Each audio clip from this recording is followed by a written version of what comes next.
سورہ محمد آیت نمبر 29. اعوذ باللہ من الشیطان الرجیم. بسم اللہ الرحمن الرحیم. آپ کو یاد ہوگا کہ ہم نے پچھلی آیتوں میں منافقوں کا ٹاپک پڑھا تھا، جو کہ اللہ کے رسول کی محفل میں ہوتے تھے، صحابہ کرام کے درمیان، جنہوں نے اللہ کے رسول کا خود درس سنا ہوگا، اس کے باوجود بھی جب وہ خود نہیں چاہتے تھے بدلنا، تو کوئی بڑی ہستی بھی کسی کے دل کے حالت کو نہیں بدل سکتی جب تک کہ وہ خود سنسیئر نہ ہو. تو جناب ہمیں جو بتایا گیا کہ جب جہاد کی صورتیں بھی نازل ہوئیں اور جب کہ یہ خود بھی چاہ رہے تھے، مانگ بھی رہے تھے، لیکن ان پر غشی کی حالت طاری ہو رہی تھی، اور اس کو ہم نے اپنے سے کمپیئر کیا کہ ہم بھی بڑی بڑی ڈینگیں مارتے ہیں، اور جب وہ موقع آ جاتا ہے جب ہمیں اپنی پریزنٹیشن دینی پڑتی ہے چھوٹے بڑے تمام معاملات میں، جو کہ آج ہماری اتنی بزی اور رنگین لائف میں، ہماری لائف اتنی کلرفل ہو گئی ہے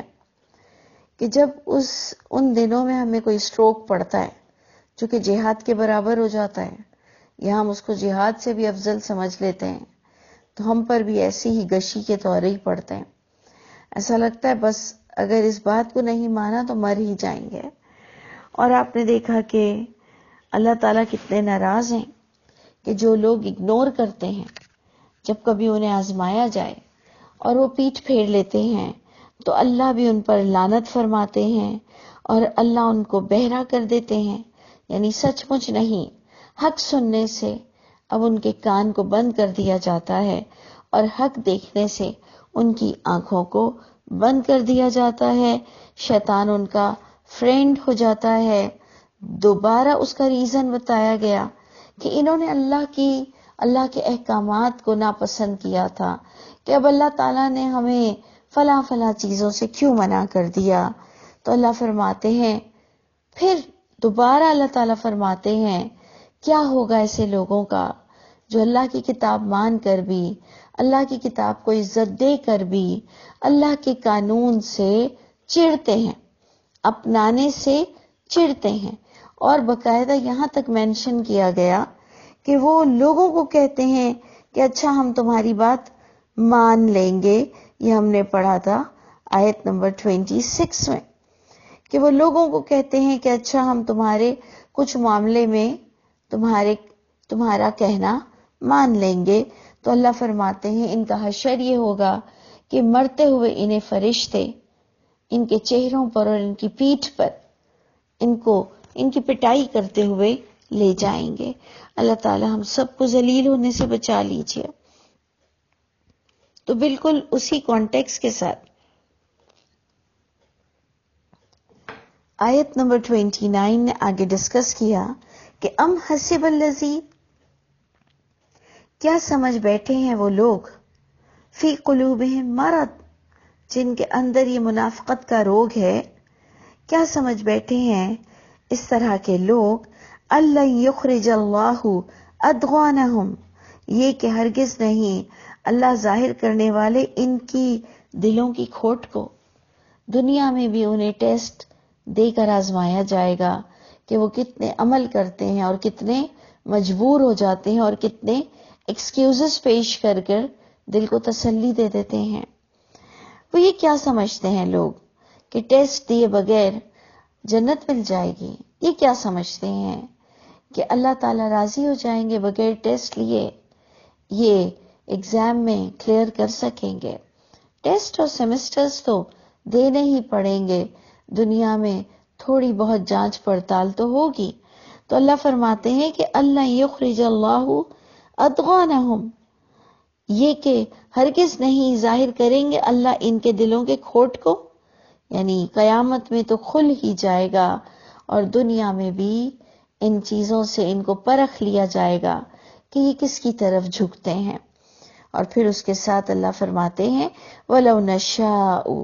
اور اگر ہم چاہیں لَأَرَيْنَاكَهُمْ، البتہ ہم ان کو چہروں سے آپ کو دکھا دیں. اگر ہم چاہیں تو لوگوں کے چہروں پر باقاعدہ کلیئر ہو جائے کہ یہ منافق ہے اور یہ مومن ہے۔ سوچئے، اللہ نے چاہتے ہوئے بھی یہ نہیں چاہا اور ہمارے عیبوں کو اللہ نے ڈھانپ لیا۔ اللہ کرے کہ ہم ان ڈھیل کے دنوں میں ہی اللہ تعالیٰ سے دوستی استوار کر لیں اور ذلیل ہونے سے بچا لیں۔ وہ جو اللہ نے فرمایا ہے بری موت ہوگی، یا اللہ نے فرمایا میں تمہاری عقل چھین لوں گا، اللہ تعالیٰ ہمیں اللہ تعالیٰ کے دونوں عذاب سے بچا لے۔ تو اللہ فرماتے میں چاہوں تو تم کو ان منافقوں کی شکل بتا دوں، لیکن میں نے تمہیں اتنی کوالٹی دی ہے کہ وَلَتَعْرِفَنَّهُمْ فِي لَحْنِ الْقَوْلِ، البتہ تم ضرور بضرور پہچان سکتے ہو ان منافقوں کو بات کے ڈھب سے، یعنی ان کے بات کے انداز سے تمہیں اتنی کوالٹی دی گئی ہے کہ تم منافقوں کی مریض القلب، جن کے دلوں میں روگ ہوتا ہے شرک کا، غیر اللہ کی اتباع کا، غیر اللہ سے ڈرنے کا اور اپنی بھی نفسانی کچھ خواہشات پر جھکنے کا، تو اللہ فرماتے ہیں کہ اے لوگوں تم پہچان سکو گے کہ کون کس کیٹیگری کا ہے۔ اور اگر تم نے اب بھی اگنور کیا تو آپ نے پچھلی آیت پڑھی تھی کہ اللہ تم سے یہ وزڈم بھی لے لیں گے، واللہ یعلم اعمالکم، تو یہ یاد رکھو کہ اللہ ہی جانتے ہیں تمہارے اعمال، اسی لیے سفارش بھی شفاعت بھی اللہ ہی کے ہاتھ میں ہے کہ اللہ ہی جانتے ہیں کہ انسان آگے سے کیا ہے اور اندر سے کیا ہے۔ دوبارہ اللہ تعالیٰ وہی چیز ہمیں سمجھا رہے ہیں، وَلَنَبْلُوَنَّكُمْ، اور البتہ ہم ضرور بس ضرور آزمائش میں تمہیں ڈالیں گے، ٹیسٹ تو تمہارا ہوگا، حتیٰ یہاں تک تمہیں پرکھا جائے گا، بغیر ٹیسٹ کے تم اس دنیا سے جا نہیں سکتے، حتیٰ یہاں تک نعلم، ہم جان لیں گے، المجاہدین منکم، کہ تم میں سے اللہ کے راستے میں جد و جہد کون کرتا ہے، کون تکلیف کو سہتا ہے، کون برائیوں کو ٹیکل کرتا ہے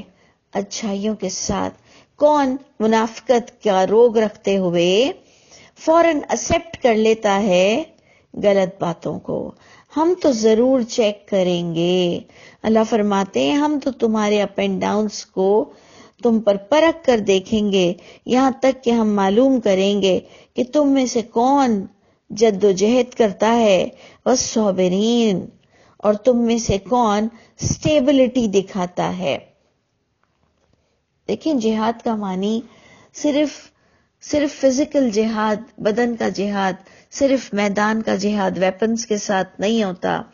میں نے آپ کو اس سے پہلے بھی اگزامپل دی کہ کئی بڑے بڑے انبیاء کرام نے جنگیں نہیں لڑی ہیں، اور محمد صلی اللہ علیہ وسلم کے دور میں باقاعدہ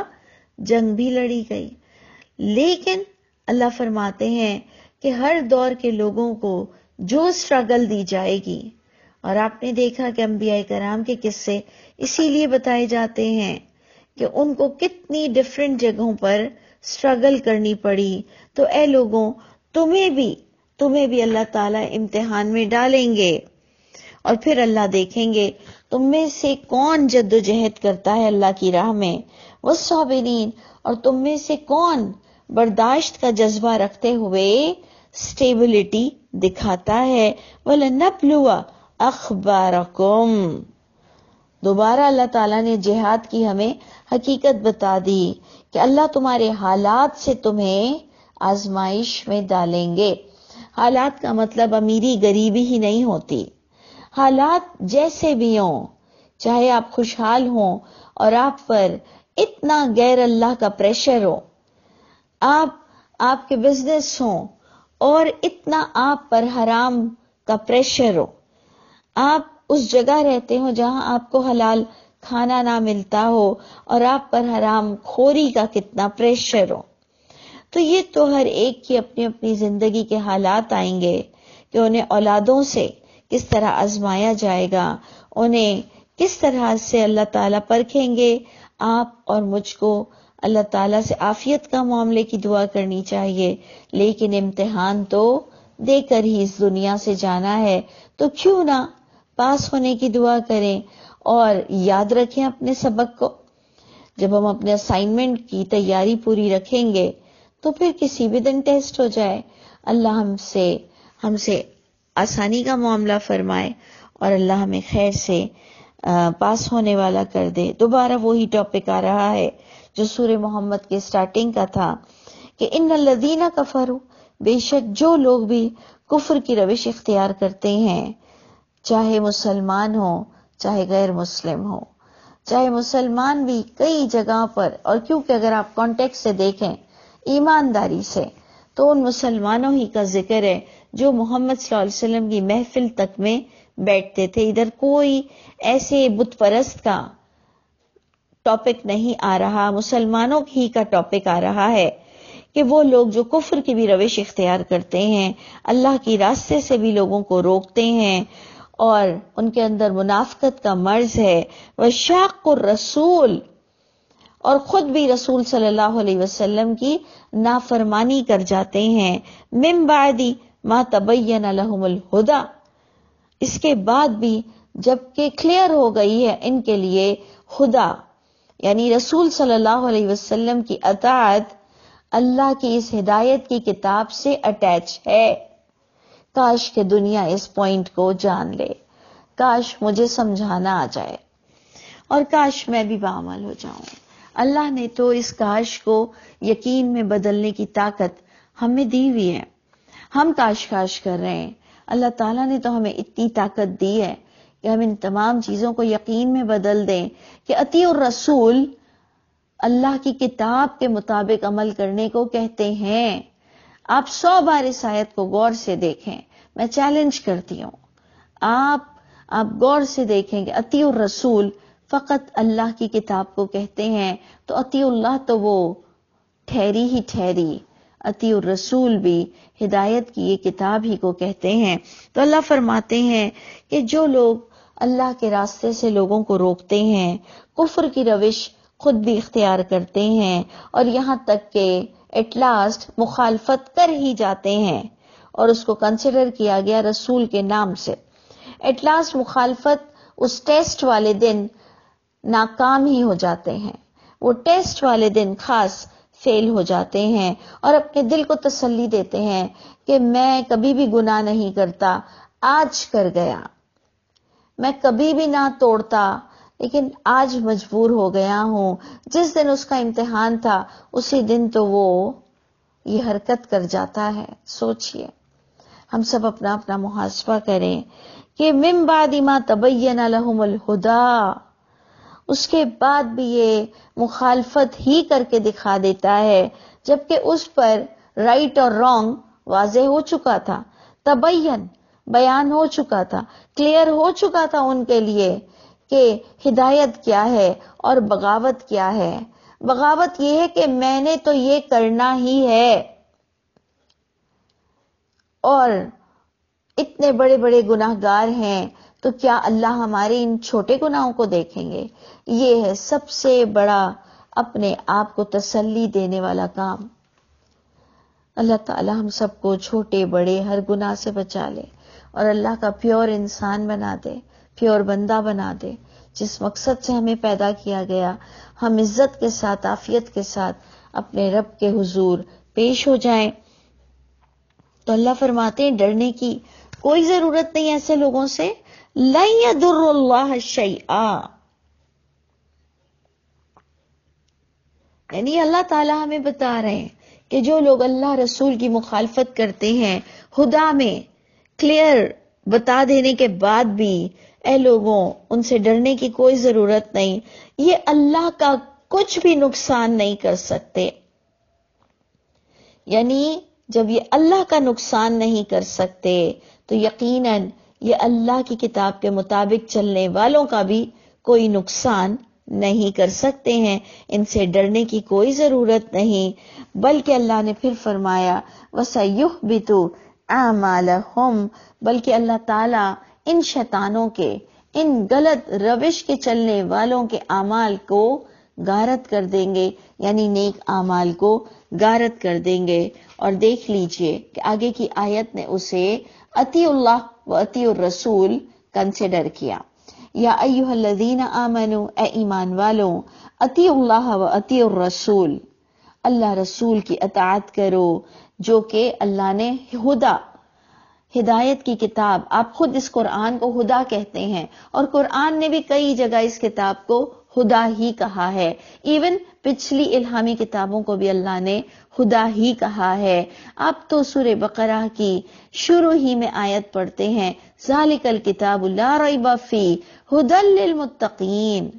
یہ ہے نا وہ ہدایت جو ڈرنے والے اور بچنے والوں کے لیے ہے، اور یہی تو اطیع الرسول ہے۔ تو اے ایمان والوں، اطاعت کر جاؤ، اس خدا کے مطابق عمل کر جاؤ، اللہ رسول کی اطاعت کرو اور اپنے اعمال کو غارت مت کرو۔ اللہ تعالی ہم سب کے حامی و ناصر ہوں، اللہ تعالی ہم سب کی اصلاح فرما دے۔